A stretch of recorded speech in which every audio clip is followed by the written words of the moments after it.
free to pop things in the chat when I ask questions or give some feedback along the way. So yeah, the world according to international news media. So this is something that I have built from on my PhD that I did here, combined with some new information as well. But first of all, Ms. Doda gave an excellent introduction, but I'll go ahead and have a little bit more about myself. So as was mentioned, my name is Dr. Valerie Cooper. I'm a lecturer in media and communication at Herenga Waka, Victoria University of Wellington. So I have some photos there. Of course, everyone knows New Zealand, the kiwi, but we also have dinosaurs in the form of 𝗏𝗏𝗏𝗏, and our lovely marae, our meeting house that's part of our university as well. And this is where it'll get a little bit interactive, but how we say hello in New Zealand is kia ora. Beautiful, love that. So give it a try, kia ora. Next time you're in New Zealand or meet a Kiwi, give them a big old kia ora and you'll get one back. So as was mentioned, my research focuses around public diplomacy, international news media flows, and media representations of nations. So essentially, I'm really fascinated by what, why, and how news media tells us about the world. And that was kind of where this research comes from in a way. Okay. So first activity for us all, I want you to take a minute and imagine the United States. So feel free to shout out or pop in the chat, but what images come into your mind when you hear the United States? In NBA, basketball, excellent, nice. Hollywood, yes, big films, blockbusters, things like that, nice. What else? Global media. Yeah, you've got your CNN. Yes. Yes, Voice of America. Excellent. And anybody know how many states does the US have? Oh man, 50. Yeah, nice. And you can probably name like one state or at least one city in the US, right? I would imagine. And anybody know what the American flag looks like? Anybody seen the American flag before? Yeah, you probably have. So okay, all this is to kind of show that when we hear the United States, we have ideas about what the United States is. But I want to point out that sometimes we have these ideas even if we've never been to the United States. So even before you may have traveled, or if you have never traveled, you still have some of these ideas about what the US looks like. Who's the current president, maybe the future president, the flag, some of these things are known in that way. So of course my question is, well, wait, how do we know these things about the United States, even if we've never been there? And of course the answer is going to be, hey, it's media. We learn about the world so much through media. Some of the research that I did focused on, for example, China Radio International and the kind of countries that it covers. And my data set, which was only 1 month, mind you, found that the United States was mentioned in 70% of news stories coming out of China Radio International. Japan was significantly less with only 33%, United Kingdom and Australia with about 20%. Further data shows that this isn't unusual. When looking at the data from New Zealand as well, the USA had about 21% of news coverage, and the United Kingdom was slightly more with 22%, Australia there with 15.8%. So essentially, the USA, the United Kingdom, these places tend to dominate news coverage basically around the world, which is pretty interesting. Oh, sorry, I'll go back. And my kind of activity challenge for you is, I would say, pull up your phone, look at whatever favorite Hong Kong news outlet you have, South China Morning Post, anything along those lines. And what countries are covered there? What countries do you see? If you just, and I'll give you a minute, open up your app, take a look. What countries do you see mentioned in news from South China Morning Post? It's certainly the US, yeah, I would probably imagine so. I took a look yesterday and it very, very much fit the trend. There was a lot of news about US media, things like that. Yes, a lot of Middle East. And funnily enough, if you look back at the research here, this is actually quite old data from 2017. But the fourth highest for New Zealand was also Israel-Palestine then as well. And this arguably continues to today too. So my question is, why do these few countries seem to dominate so much of the international news coverage, coming from places as diverse as China that we've seen, as New Zealand? If you look in the United Kingdom and across Europe, it's very similar as well. So what really puts these countries at the top of so many different news outlets? Now, if you look at a lot of Western academic literature, they tend to highlight things about geographic proximity or cultural proximity. But if you're looking at it from this list from China Radio International, well, the US isn't really geographically proximate, neither is the UK or Australia. Culturally proximate, maybe you could argue for Japan, but again, that doesn't hold for the US or United Kingdom or Australia. There's this other term that people talk about as in elite countries. And I find that humorous almost because it's basically saying these countries are important because we think these countries are important. And so we cover them in news media in that way. However, what I'm most interested in my news coverage is what's missing. So we know that these few countries are covered extensively, but what about the nations that are overlooked? So the next activity, similar to the first one, I want you to take a minute and imagine Comoros. Imagine the country of Comoros. What comes to mind if you think of Comoros? And if your answer is, what is Comoros? I haven't heard of Comoros.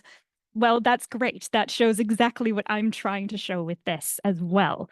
And if you are familiar with Comoros, hey, that's amazing. It doesn't get a lot of media coverage. And that is particularly because, there we go. So this is some of my data plus some older data from New Zealand. And my question is, well, what's missing here? What explains why no one or a lot of people don't know about Comoros? And if you look at China Radio International, Voice of America is also for my research, and New Zealand, you can see that there are a lot of continents that are covered from around the world. But do you notice any continents or regions of the world that are completely absent from these lists? Africa is absent. Yes, excellent. Slightly less noticeable, but also Latin America is not on there at all, particularly South America, but also you don't see much of Mexico, Guatemala, things like that as well. So these places are basically completely overlooked. And my argument is that, well, that's probably why you have never heard of Comoros, because Africa doesn't tend to get covered. Another reason is you may have indirectly heard of Comoros, but the news media isn't great about telling you that. I'll show you what I mean in a minute. But now take a minute, step back.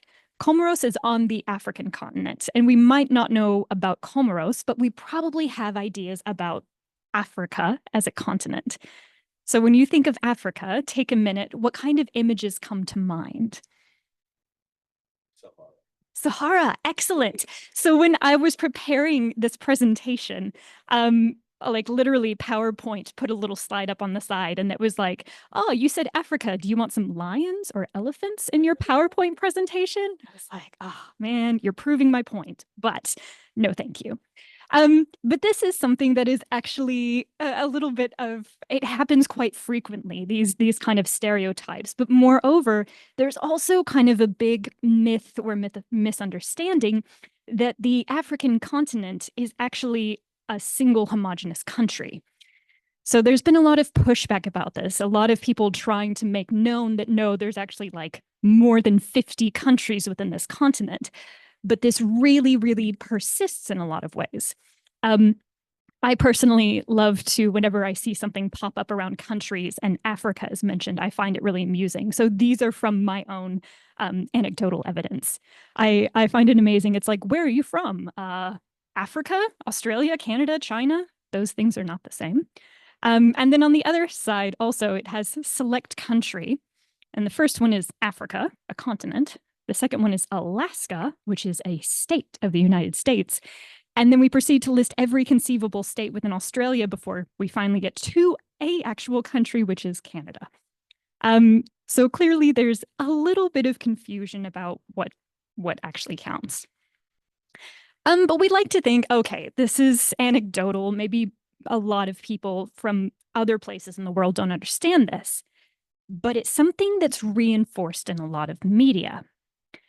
So this is from my data set here around Voice of America.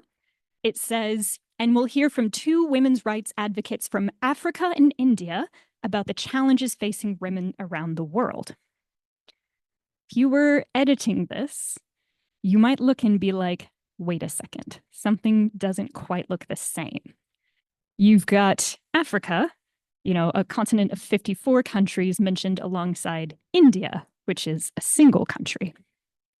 But okay, it's not exactly wrong. There's just some misunderstandings here.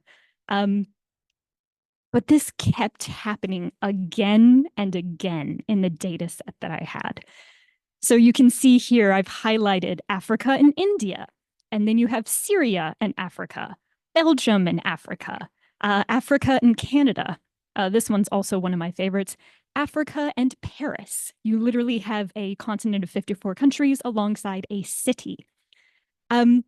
So you can see where this is kind of reinforced again and again, and you can see where people might think like, oh, Africa, that's just a country, right? It's not a continent, because this is reinforced throughout this data.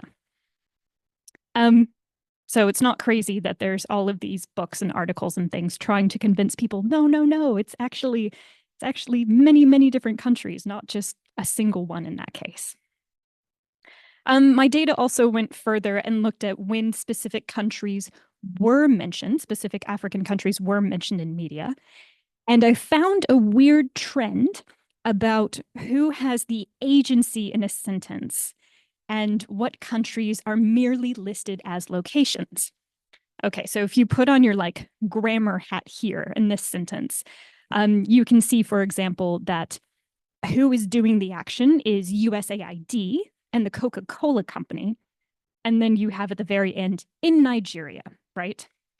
And it's a tag on so that if you actually took in Nigeria out of the sentence still makes sense. It's not a necessary piece of information here.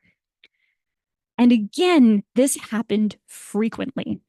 When African countries were mentioned, they weren't mentioned as the Nigerian government or leaders in Somalia. They weren't the ones who were doing the action. They were simply mentioned in prepositional phrases tacked on in the sentence, while other places, namely the US, even Coca-Cola, were the ones with agency who was doing the action in these cases. So I found this really interesting, and it actually lines up well with Gay Tushman's idea of symbolic annihilation. So this is something that was she put forth in 1978. She was actually talking about women being covered in the media and was saying that, well, first of all, women weren't covered in the media.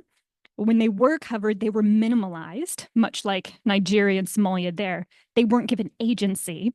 And when they were given agency, they were very often condemned. So this kind of is happening again, we can see with certain countries and how they're portrayed around the world, particularly on the African continent. So there's a question, of course, what difference does it make? So there's some people out there who might think it's a country instead of a continent. Maybe they don't know a lot about it, but does that really change things in the grand scheme of things? And I would argue it really does, even though we don't necessarily have the data to support this. But again, anecdotally, if I were to ask what's the world's worst humanitarian crisis that we are facing right now, probably not many people would think of Sudan first. But this one has been acknowledged by the United Nations, and and a lot of other bodies as the world's worst humanitarian crisis right now, to the extent that there's about 12 million people who have been displaced, and it's been going on for about a year and a half now. So it's huge, but it also is wildly overlooked in a lot of news media around the world. Earlier this year in May, there was also a report put out that when African countries are covered, it continues to be the same kind of stereotypical colonial representations of Africa as a crisis-laden continent. So yes, Sudan is having a crisis at the moment, but that's one country out of 50 plus. So people often conflate, what's going on in one location in Africa with the entire continent in that way. So this report essentially found that the media coverage is shaped by limited knowledge of African geopolitical factors and journalistic norms that favor certain news values. And as we've seen, that overlook certain countries. There's another very tangible issue that this kind of skewed coverage has produced. There was research done recently that was focused on artificial or generative AI. So in this particular research, the researchers asked AI image generation to create images of Black African doctors treating white children. So this is the prompt that they put into generative AI. And what they found was that AI could not do this. They did it again and again, and it could not depict suffering white children. If it said suffering children, it showed Black children. And perhaps one of the more egregious ones to come out of this research was it was talking about Africa, and much like the PowerPoint presentation, it decided to put a giraffe in. So generative AI, of course, it takes what is out there. It looks across media, and it tries to create things based on what's already there. So this is kind of just being a mirror and showing us what's already there as far as news coverage of Africa goes. Okay, so that's a little bit depressing. Let's talk about another overlooked country and what this means for the world. Much closer and dearer to my heart. Okay, so these are the home pages of CNN and the BBC for their world sections, right? And both of them list, okay, we've got Africa, we've got the Americas, Asia. Good so far. We've actually got acknowledgement of the African continent in this case. But then again, there are some countries that are not included anywhere in these very broad generalizations. So for example, we have Australia, but Pacific Island countries, and particularly New Zealand, don't fit into any of these. So all of these other countries that don't fit into these apparently quite broad generalized categories meant to cover the world news, they're just kind of left out. And let's be honest, usually New Zealand is just kind of stuck in there alongside Australia, and they hope that New Zealanders don't notice. And what does this mean to New Zealanders? It's kind of a sore point, but New Zealand gets left off of a lot of maps. So there's been all kinds of campaigns, jokes, everything about this, and they're always updating lists of maps of the world that are missing out New Zealand. And of course, the argument is, really, you can include the UK, which is half the size, but a massive kind of New Zealand down there gets completely left out. So it's a sore point, but it's one that happens. So essentially, what are we doing? Why am I talking about this? And what can we do with this? What can we do with this information, both as people who consume news media and potentially people who produce media in this way? I would say there's a few things that are really important. The first one, which you can tick off your list now that you have come to my talk, is to know that these issues exist and watch out for them when you're writing and editing. So don't refer to Africa unless you're talking about the entire continent. There are some reports from saying that essentially why journalists choose to use Africa instead of naming a specific country is because they say that, well, people don't know those countries. If I mention Comoros, if I mention Botswana, Namibia, people won't know where I'm talking about, so I have to use Africa. But obviously, it's quite self-perpetuating.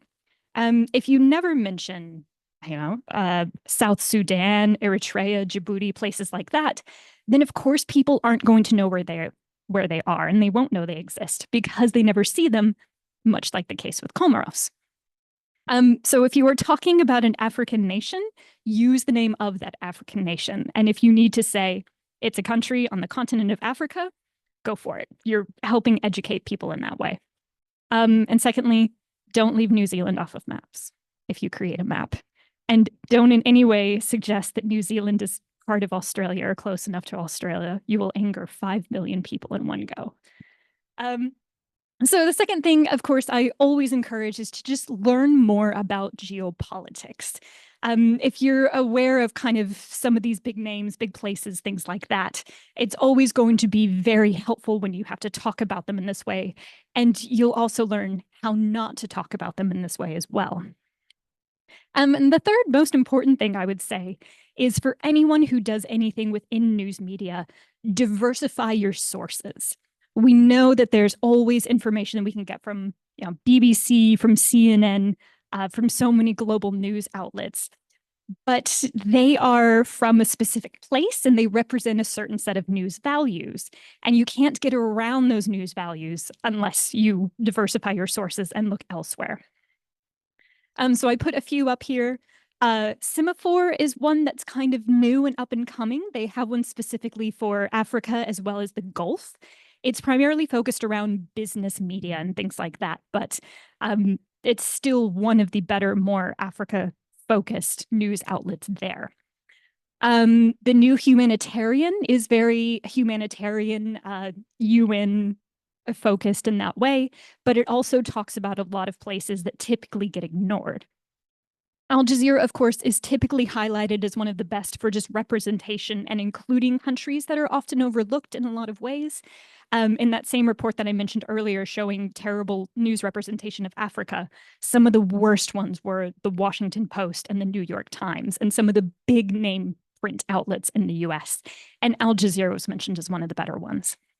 And also, I'd say go to the source. Like if you want to learn more about politics in Kenya or life in Kenya, things like that, you have the internet. Just Google Kenyan news media, see what you can find, and you can wade through and discern what's useful and what's not in that way.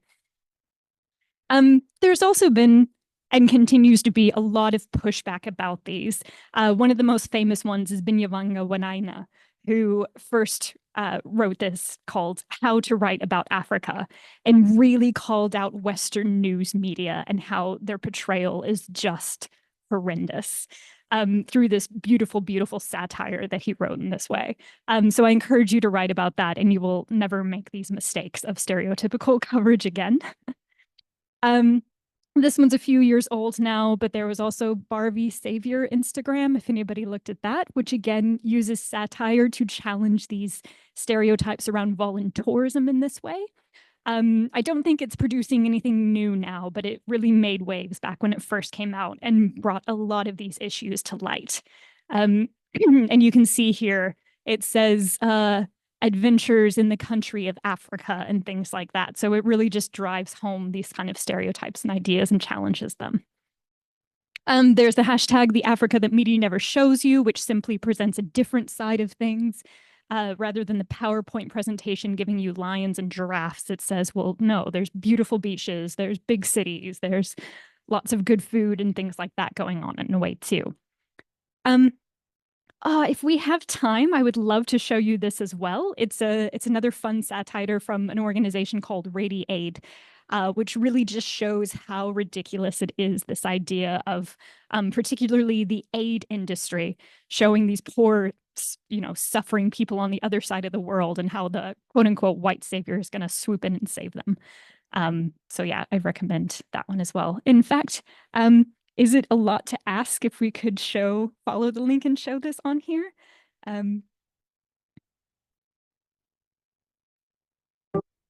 Oh, perfect. There we go. Here at Africa Corp, we are not just about business. We care about people. It is important to our brand to make sure that we give back to those who are less fortunate than us.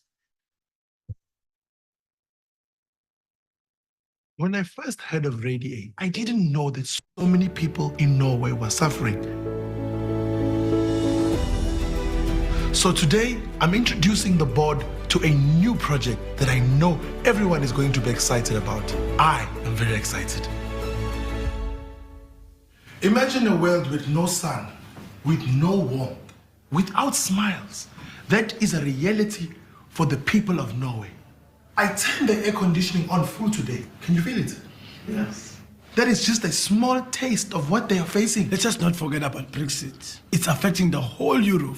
They need us now, more than ever. And Africa Corp has the technology to make their lives better. That is why we are teaming up with a local charity, Radiate 2.0, by us, Africa Corp, to be the face of our campaign. Ladies and gentlemen, welcome, 𝗓𝗲𝗍𝗍. Hey, Breeze, my brother. Hey. I'm pretty sure that flag is from Denmark. What about powering the heaters? Do they have capacity? I heard they're running out of oil. It could be a problem. I'm pretty sure they use hydro. New radiators will be powered by solar panels, giving them warmth throughout the year. Even in the dark winters. As well as making them much greener for the environment. We should add that to our logo. Climate change is a huge issue right now. And to make sure that we give back to those who are less fortunate than us.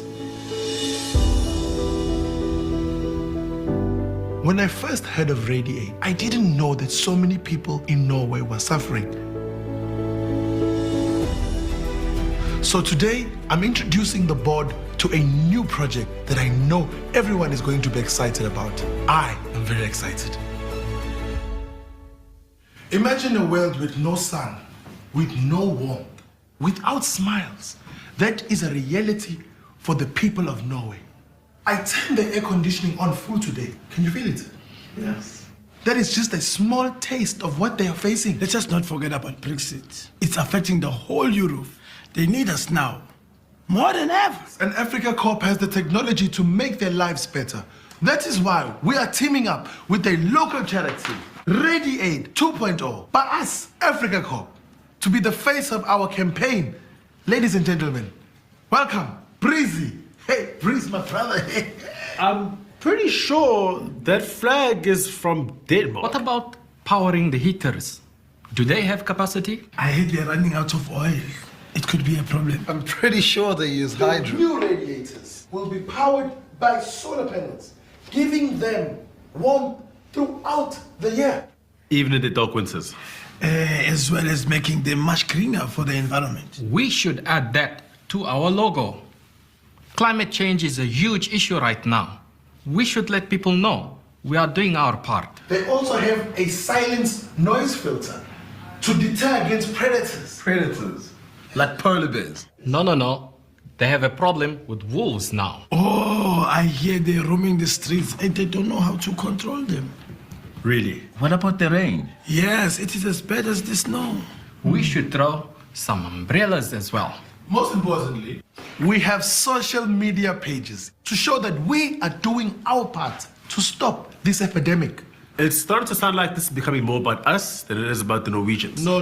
We don't do that here. When do we start? The radiators are ready for shipping. All we have to do is load them on the plane. Winter is coming. We are going to spread some warmth, spread some smiles, and say yes to Radiate 2.0 by Africa Corp.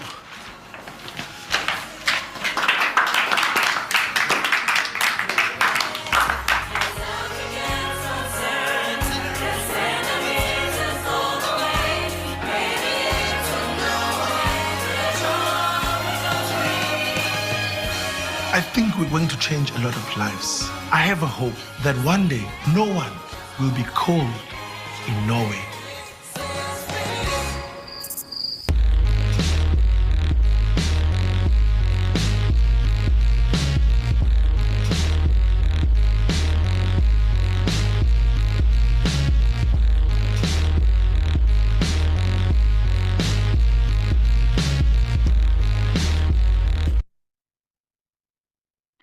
Okay, so of course that is satire. And the point is to flip the narrative and say, wait a second, this sounds pretty ridiculous.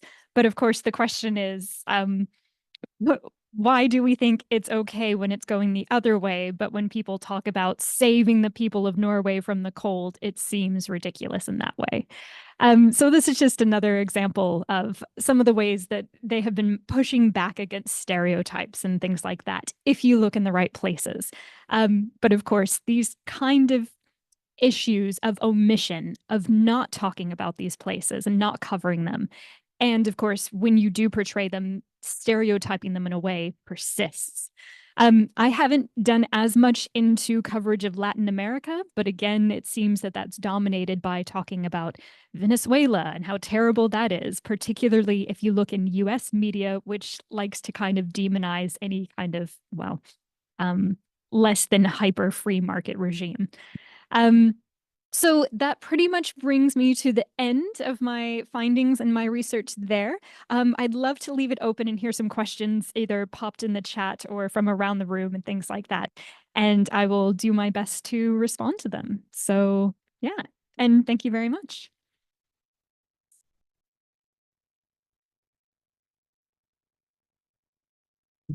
Right. Thank you so much. That was a very, very interesting talk, Valerie. And I think the floor is open now to questions.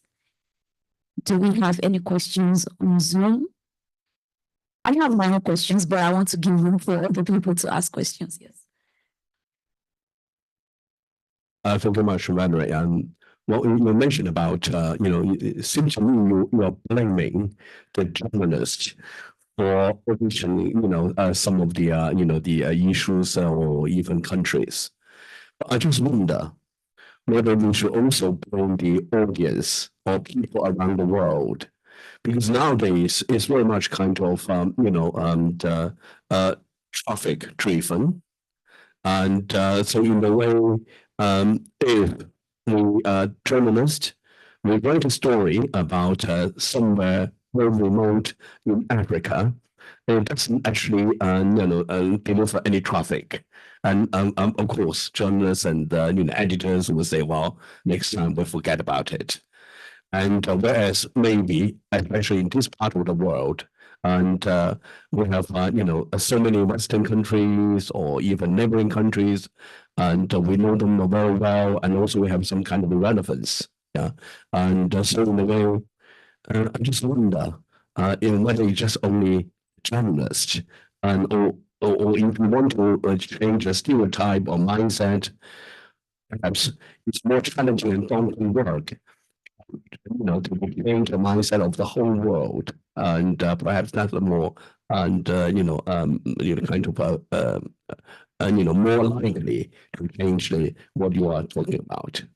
That's an excellent point. Thank you. And yes, blaming the journalist certainly suggests that they have a lot more power than they do in reality.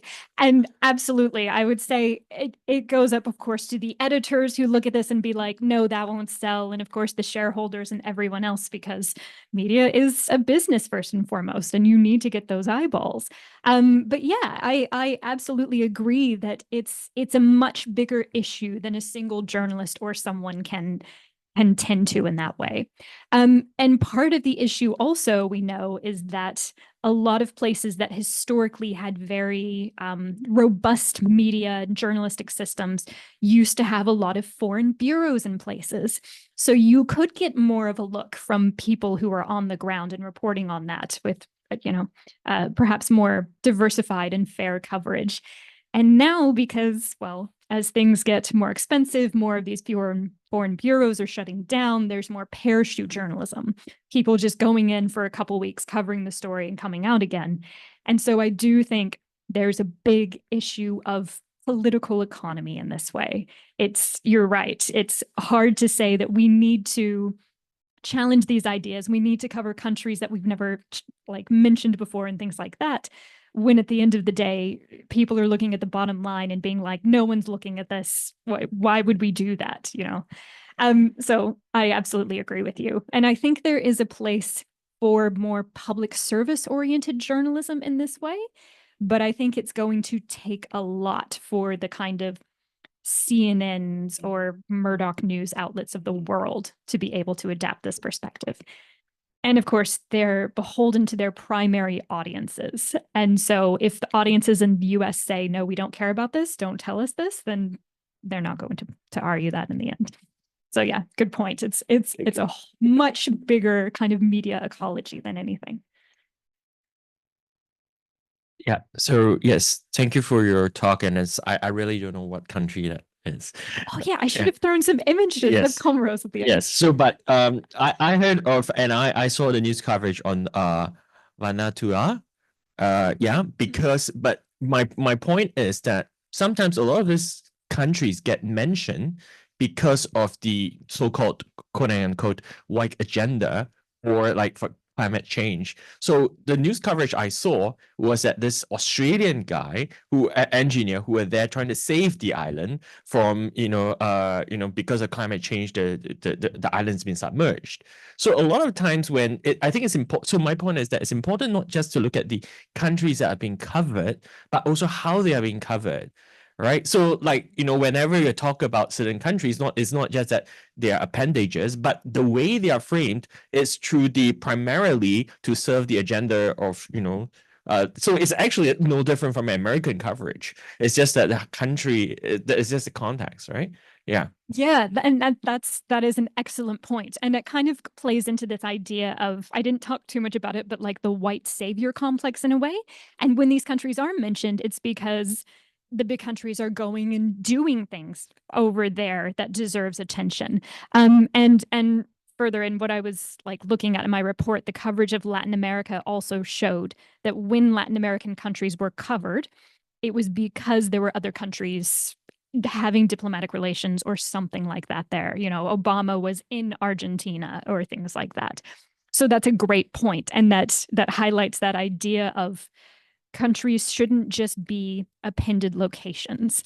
You should be talking about them like they have governments, because countries often do, and those countries are doing things. And the kind of data showing that it was talking about what the US government and the Coca-Cola company are doing in Nigeria. And y'all, they couldn't do that if the Nigerian government wasn't also there making this happen. But again, they've got to appeal to their potential audience and tell you how great these countries are. And I also should say that, of course, these outlets that I was looking at, Voice of America is funded by the US government, and China Radio International is funded by the Chinese government. So these are certainly outlets that have an agenda, but they also largely reflect what's going on in the larger media environment in those countries. So thank you, Dominic. All right, thank you very much. So this brings me to my question, which is a bit related to Professor Lee's question. So you did mention rightly that there is the danger of a single story that emanates from Africa and major parts of the global South. So now my question is, we understand that this the idea that Africa is often represented as undergoing crises, undergoing poverty, conflicts, and diseases and all that, which is predominantly what the Western media tends to portray. Now, the challenge is this: it is not for lack of Africans, wanting to tell their own stories. There are lots of African journalists that do intend to tell the African story from different perspectives, but the challenge is the Western media. There is a lack of trust from the Western media on the news output from local journalists. I have a friend who wanted to publish a book on cultures in Africa, and she sent it out to Western publication house, but it was rejected. And the reason it was given was because she's not a well-known or a recognized journalist, and so she would need to have been published in New York Times for her publication to be accepted. So now the problem now is that there are stories emanating from Africa, but is the international media willing to fill those stories? Is the international media willing to observe those stories or report those stories? Because